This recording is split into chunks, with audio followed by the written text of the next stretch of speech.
this is Mandy Leon. Make sure you guys subscribe to this channel.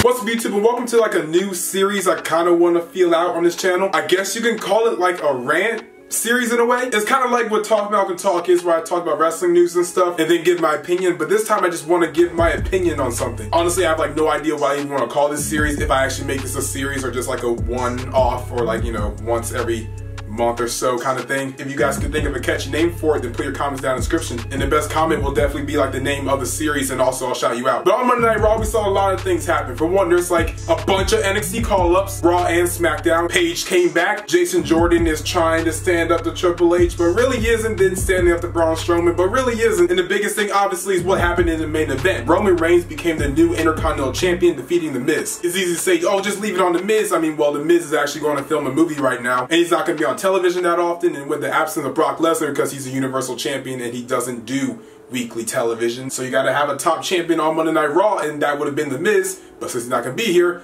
now it's Roman Reigns. And the Houston crowd, honestly, the entire Survivor Series weekend was just great. Popping, cheering, just all kinds of stuff. Like, Houston, I didn't even know you were that good of a crowd. Like, wow, I'm impressed, Houston. Like, you know, hold up, put my phone right here for a second so I can...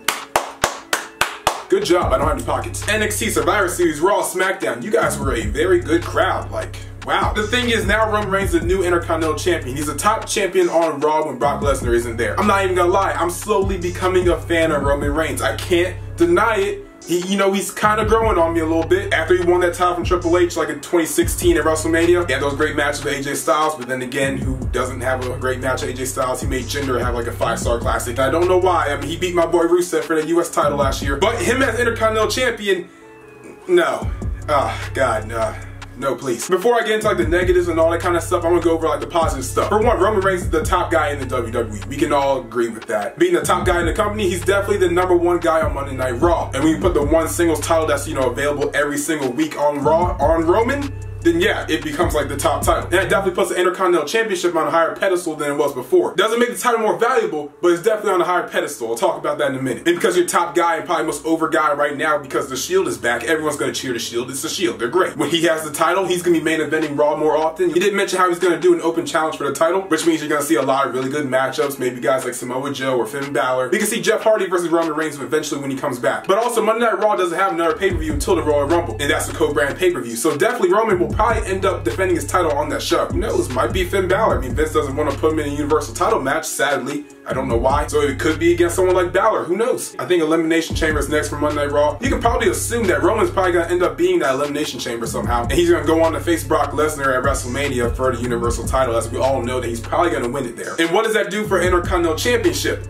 Actually, nothing. The Intercontinental Championship was put on Roman Reigns to make him a Grand Slam champion, obviously. He's the 9th recognized Grand Slam champion in the WWE, which is great for his career, but it's not great for that championship. This is where we kind of get to the little negatives. My biggest thing about the mid-card titles, this goes for US and Intercontinental. When you put those titles on like a main eventer, I don't mean like someone like Jinder Mahal who like main evented. I mean like a main eventer, like a Roman Reigns, like a John Cena a couple years ago. While it most definitely raises the value of the title for a little bit, you know, once the title comes off that guy, it will not be at the level that it was before. It's just not possible. When you look at 2015 with John Cena, and I love the fact that he was doing open challenges, it gave a lot of new guys an opportunity to face the top guy in the company, have really good matches like Neville, like Stardust. Zack Ryder had a shot. A lot of people had opportunities. So it really does have its place in history, and I thought it was really good. But when you break down the US title in 2015, first to start off with Rusev. I know obviously I'm really biased towards Rusev. That's like my boy, you know. Rusev was a slowly elevating star. You take the top super main eventer John Cena and you put the title on him,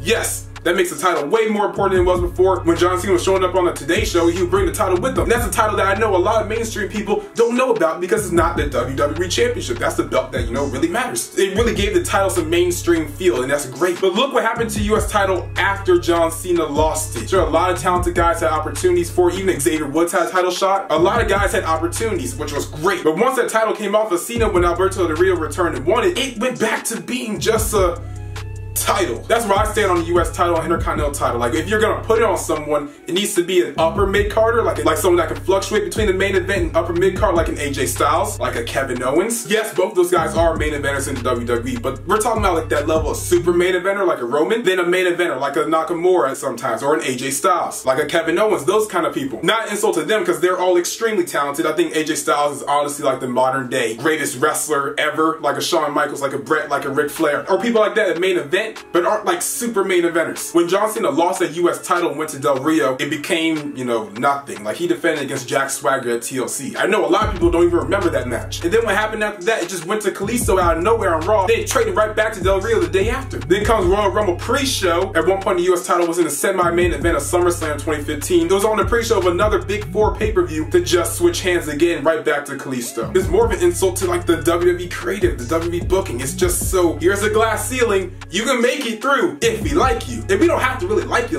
you know, one guy can like you, he'll make it through for a little bit, but you'll go back down. And that's for a lot of people in WWE right now. Like, there's a lot of main eventers like a Seth Rollins, like a AJ Styles again, like a Kevin Owens again, like a Dean Ambrose, who can main event any pay-per-view and no one has a problem watching. But if they need to drop down the card a little bit and maybe carry around the Intercontinental US title, you know, okay, whatever, we'll just do that later. We'll come back to them in the main event another time. Back to that 2016-2015 US title, it was on almost every pre-show leading up to Extreme Rules until Rusev won it. That's the story of a mid-card title until it touches Roman Reigns. It becomes really big for a moment, and then it's kind of just forgotten about. I know I'm getting really off topic, but it relates to the same thing. When Roman first touched the US title, it wasn't even part of like the actual storyline he was in. And that itself matches up so familiar to what we are right now with him as Intercontinental Champion, because you know, him as champion, it's gonna be, you know, a big thing for maybe a week or two. But right now, the Intercontinental Championship is not even the focus of what Roman Reigns is even doing. It's not even the focus of what WWE is trying to do. Roman Reigns' focus right now is not even on winning titles. It's just trying to get over with fans. His biggest role in WWE right now is being part of the Shield. And they're gonna keep the Shield together until probably like the Royal Rumble, maybe a little bit after that. Because we know WWE, they like to stretch stuff out to max capacity to a point where it's like, okay, kill it. That way Roman can keep the cheers that he already had, because Roman Reigns in the Shield is really over. Like, we all know that. Like 2014 Roman Reigns, before he split off, he was really over. Because at the end of the day, there's gonna be a lot of times where that Intercontinental title could be defended or could actually be part of a real storyline, but it won't, because it is the Shield right now. The Shield isn't defending the Intercontinental Championship. Roman Reigns is. And how does the Shield have matches? They have 6-man tag team matches, not one-on-one Intercontinental Championship matches. Make that title feel more like a workhorse championship. At the end of the day, that's what the Intercontinental Championship used to be. Take someone like Bret Hart. Once he left the Intercontinental Championship scene, he never went back. He was winning the world title and he stayed over there for the entire time. And I can stand here and keep complaining about what WWE is going to do with Roman as Intercontinental Champion. But if you look at their track record, and a lot of their track record usually follows itself, it doesn't seem like this title is going to feel special again until it's someone that either hasn't held that title ever, or they want to give it back to The Miz when he comes back, which then again just makes the title feel like a placeholder, which was kind of what we saw with the WWE Championship this year. Styles has a belt. We don't want him to lose it. Bray Wyatt. Give it to Cena, make him tie Ric Flair. 2 weeks later, give it to Bray. 3 weeks later, give it to Randy. Let him hold it so he can transition from Bray to Mahal. Give it to Mahal and to Mahal. I love the guy, but like, it wasn't that good. I still love you though, Jinder. That's kind of how titles have just been treated now in WWE. Like, think about it. There's a good few champions now in WWE, but everything seems so short-term booking. If you look at the full year of WWE so far, because it's November going on December now, this is where we all look back and see like what WWE messed up on, what they did really good. If you look at all the title changes that happened this year so far, a lot of them has either been really out of nowhere, or you could really tell like, oh, they did not think about what they were going to do with this title in about 3 months from when they crowned a new champion. Who should be the next Intercontinental Champion? Because if you're going to take it off of Roman, and let's say it doesn't go back to The Miz, you need to make sure the guy you put it on next has some sort of level that's close to Roman, or something close. Maybe that's Braun Strowman. Maybe since he can't get a world title match, maybe it should be Finn Balor. Maybe it's Samoa Joe. I mean, the Shield may break up, so maybe it could be Seth Rollins. Who knows? That's kind of where I really sit. I don't think Roman's going to be that good of an Intercontinental Champion.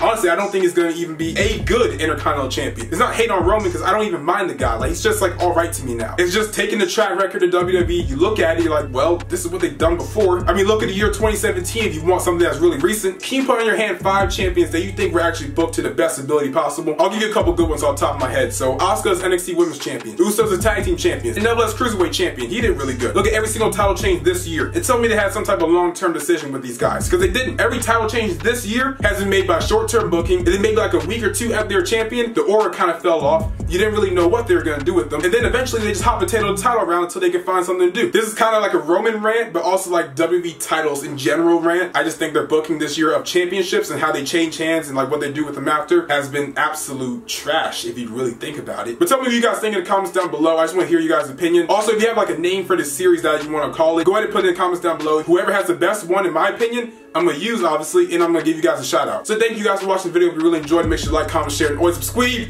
And we out.